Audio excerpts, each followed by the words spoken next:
La MRC de Lillet s'engage dans la réfection de la piscine du cégep de la Pocatière.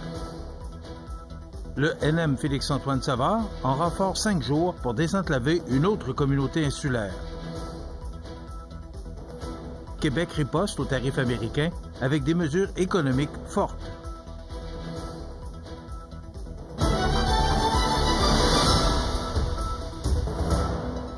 Mercredi 5 mars 2025. Bonjour mesdames et messieurs et bienvenue à votre bulletin d'information sur le réseau de télévision CMA TV.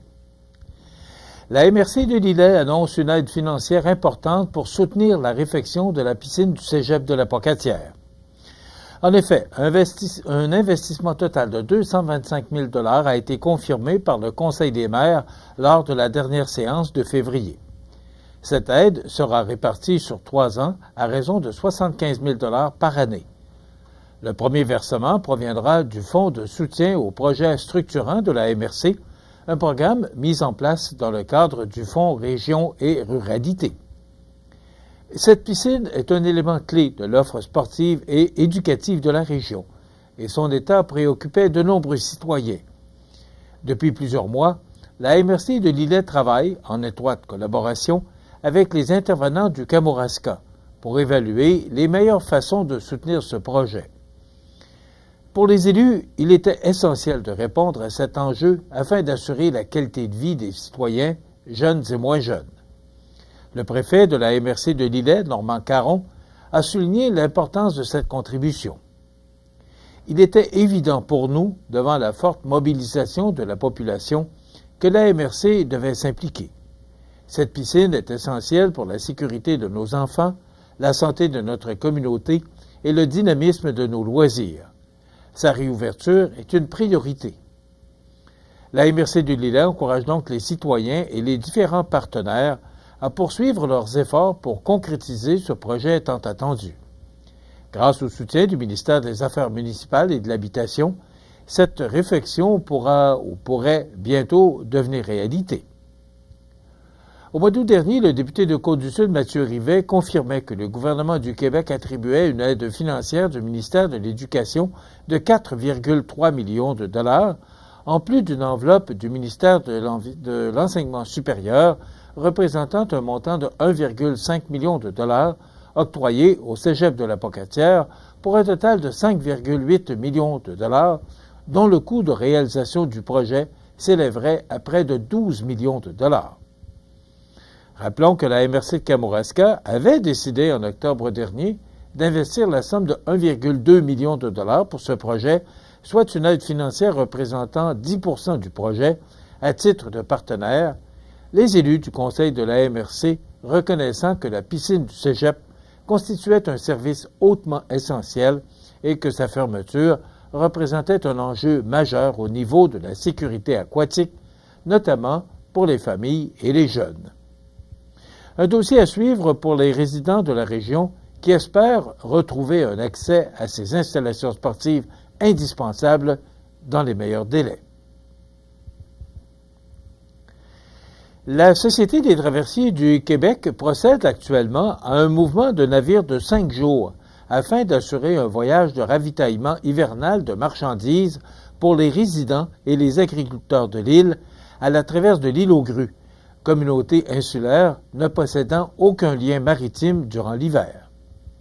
Le NM Félix-Antoine Savard, navire le plus polyvalent de la flotte et seul navire pouvant effectuer cette opération, sera donc remplacé du 2 au 6 mars inclusivement à la traverse de l'île aux Coudres Saint-Joseph-de-la-Rive par un navire de la traverse Québec-Lévis. En prévision de ce mouvement de navires, la Société des traversiers du Québec veillera à informer tous les intervenants locaux susceptibles d'être affectés par les restrictions concernant les camions lourds sur le navire de relève. Son objectif est de coordonner cette période avec l'ensemble des acteurs concernés afin de limiter au maximum les impacts sur le transport lourd durant ces 5 jours. La Société des traversiers du Québec a également communiqué avec le CIUS de la capitale nationale pour l'informer de la situation. Responsable des transports médicaux d'urgence, le CIUS prendra les mesures nécessaires pour déployer ses ressources aux besoins, comme à son habitude. De son côté, le navire continuera d'assurer ce type de transport lorsqu'il sera en service. D'ailleurs, nous recevrons demain le maire de l'île aux Grues qui nous donnera plus de détails sur ce ravitaillement qui se passe actuellement sur l'île aux Grues. Québec riposte aux tarifs américains avec des mesures économiques fortes. On vous donne plus de détails après la pause. Animalerie Montmagny, on aime vos félins, parfois taquins. Oui, vos chiens, même les coquins. Vos oiseaux qui chantent en duo, c'est pour l'amour des animaux. Animalerie Montmagny, pour l'amour des animaux. CEMA TV agrandit son rayonnement de diffusion. En plus de regarder CEMA TV sur son site web et sur le câble de Cogeco, vous pouvez maintenant capter la programmation de CEMA TV sur le canal numérique 206 ou analogique 14 sur le câble de Saint-Pamphile. CEMA TV, partout pour vous.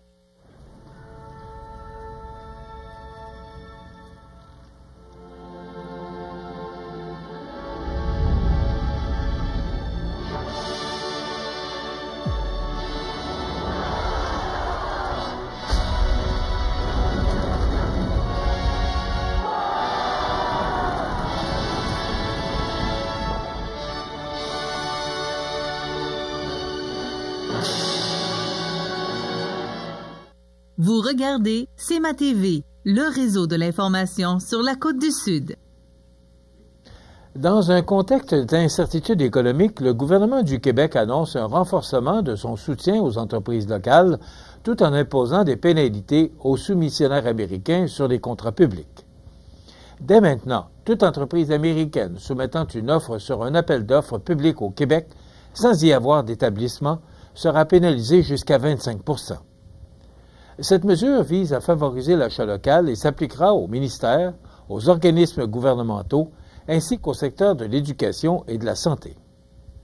Parallèlement à cette mesure, Québec met en place de nouvelles aides financières pour les entreprises. Le programme Chantier Productivité, une bonification du programme ESSOR, permettra aux entreprises d'accéder à des prêts remboursables sans intérêt et à des contributions non remboursables pour des projets d'investissement majeurs de plus de 10 millions de dollars. L'objectif est d'améliorer la productivité, réduire les coûts et diversifier les marchés. Le premier ministre François Legault affirme que cette initiative est une réponse directe aux tarifs jugés injustifiés de l'administration américaine. On ne se laissera pas faire. Notre gouvernement met en place des mesures concrètes pour soutenir nos entreprises et protéger nos emplois. Au-delà de la riposte, notre objectif est clair, rendre notre économie plus forte et moins dépendante, a conclu le premier ministre. La ministre de l'Économie, Christine Fréchette, ajoute que ces mesures visent à maintenir la compétitivité des entreprises québécoises dans un marché en évolution. Sonia Lebel, présidente du Conseil du Trésor, rappelle que cette nouvelle politique s'inscrit dans une stratégie plus large qui a déjà permis d'augmenter les acquisitions auprès des entreprises québécoises de 1,2 milliard de dollars depuis 2022. Avec ces mesures, le gouvernement du Québec entend protéger son économie, soutenir ses entreprises et renforcer son indépendance face aux décisions commerciales américaines. La mobilisation des Québécois a, une fois de plus, été exemplaire, alors que la 12e édition du défi 28 jours sans alcool, organisée par la Fondation Jean Lapointe, a permis de récolter une somme impressionnante de 555 000 $, dont 141 participants en Chaudière-Appalaches qui ont amassé 13 085 $ pour la cause.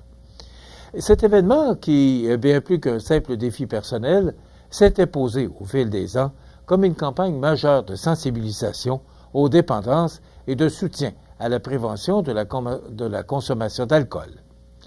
Avec plus de 5 000 participants aux 4 coins du Québec, l'édition 2025 a démontré l'engagement et la générosité des citoyens malgré un contexte économique difficile. Anne-Julie Tremblay, directrice générale de la Fondation Jean Lapointe, a salué cette implication exceptionnelle. Cette mobilisation témoigne de la sensibilité des Québécois aux enjeux liés à la consommation d'alcool et à la prévention des dépendances. le défi 28 jours sans alcool ne se limite pas à une pause de consommation. Il s'agit, avant tout, d'une collecte de fonds essentiels pour financer les nombreux programmes de prévention, d'accompagnement familial et de traitement des dépendances offerts par la Maison Jean Lapointe. Depuis 20 ans, ces initiatives ont permis de sensibiliser plus d'1 million d'élèves du secondaire aux risques liés à la consommation d'alcool. Une mission cruciale, alors que la consommation chez les jeunes demeure une préoccupation de santé publique. Les 5029 participants et les généreux donateurs ont aussi pu compter sur des ambassadeurs engagés, dont Jean-François Barry, Annick Jean et Jean Buis, qui ont joué un rôle clé dans la promotion de l'événement. Un merci particulier est adressé à Jean-Marie et Anne-Élisabeth Lapointe, qui continuent de porter fièrement l'héritage de leur père, Jean Lapointe, en soutenant activement la mission de la Fondation. Fort de son succès, le défi 28 jours sans alcool sera de retour en 2026, du 1er au 28 février, pour une 13e édition qui s'annonce déjà prometteuse. Rappelons que depuis sa création, en 1982, la Fondation Jean Lapointe s'est imposée comme un acteur incontournable dans la lutte contre les dépendances au Québec. Grâce à ses campagnes de sensibilisation, de prévention et de financement, elle continue d'apporter un soutien indispensable aux personnes touchées par ces problématiques. L'invitation est donc déjà lancée de ce rendez-vous en février prochain pour relever à nouveau le défi et soutenir une cause essentielle. Les sports, présentés par Groupe Corriveau, entrepreneurs électriciens et plomberie, un appel, 4 services. Groupe Corriveau à Montmagny, 418-248-8992, votre solution. Vous avez des projets de construction ou de rénovation? Pensez Groupe Corriveau, entrepreneurs électriciens et plomberie. Un appel, 4 services, 418-248-8992, Groupe Corriveau à Montmagny ou groupecorriveau.com. La solution pour du travail bien fait.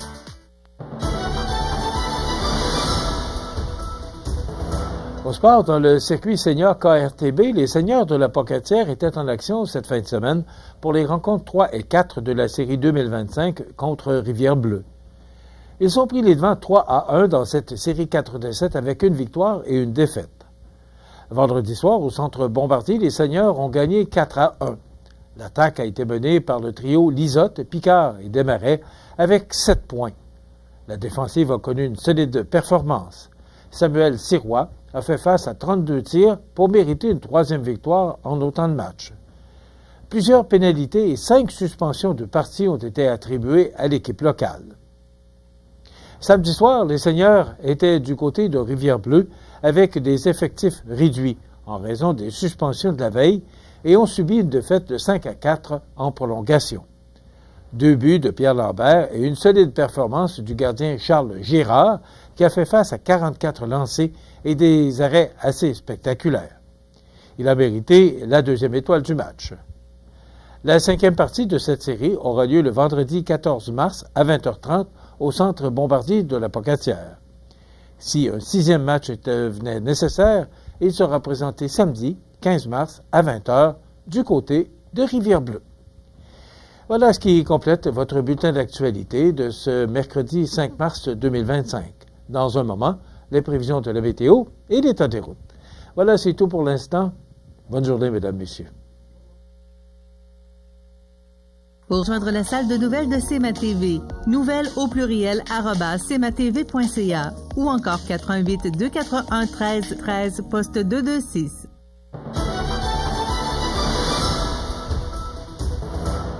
Une belle journée hier, un petit peu de neige, mais du temps doux, c'est ce qu'on remarque comparativement à lundi où c'était très froid et venteux.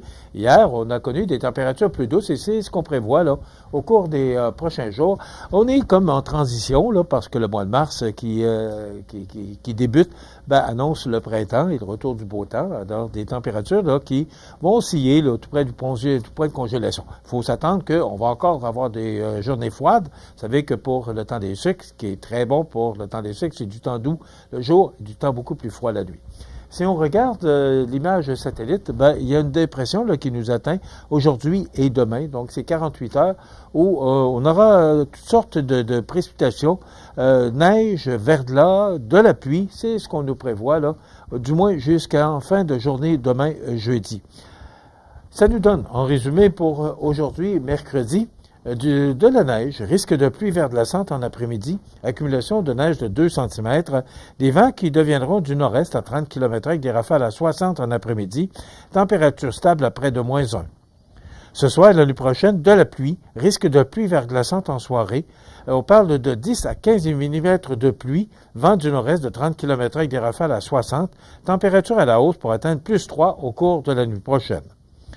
Demain jeudi, de la pluie qui cesse en mi-journée, nuageux par la suite avec 40 de probabilité d'averse, des températures stables à près de +4. Pour vendredi, c'est le retour de la neige, mais de la neige intermittente avec un maximum de -4. Pour la fin de semaine, pour l'instant, c'est quand même loin de chez nous. Loin de nous, pas loin de chez nous, mais loin de nous. Du temps nuageux avec 60 de probabilité d'averse de neige pour samedi avec un maximum de -7. Et pour dimanche, du soleil, de fréquents passages nuageux. Ça demeure doux avec -4. Les normales de saison, celles-ci de l'année, sont de -2 le jour, -13 la nuit. Le soleil s'est levé à 6h15 ce matin et se couchera à 17h33, heure normale de l'Est. Et je vous rappelle qu'on doit reculer, qu'on doit avancer. On deviendra à l'heure avancée de l'Est à compter de la nuit de samedi à dimanche. Donc, on doit avancer montre et horloge d'1 heure. Il fait actuellement -1 degré à l'extérieur des studios de CMA-TV. Les vents soufflent faiblement de direction nord-est à 6 km/h.